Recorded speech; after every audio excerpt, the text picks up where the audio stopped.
পেশেন্টের নাম কি? পেশেন্টের নাম হচ্ছে দীপিকা রুইদাস। আপনাদের নাম কি? আপনারা কে হন পেশেন্টের? আমি পেশেন্টের হচ্ছে মা বলছি, টুসিবালা রুইদাস। আর আমি পেশেন্টের বাবা বলছি, মেয়ের নাম দীপিকা রুইদাস, আমার নাম বিজয় রুইদাস।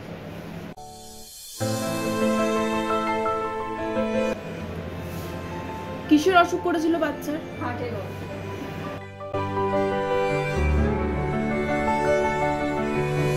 কোন ডাক্তার অপারেশন করেছিল?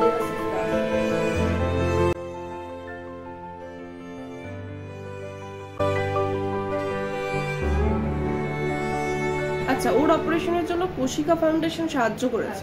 কিছু বলতে চান কোশিকাকে? Thank you.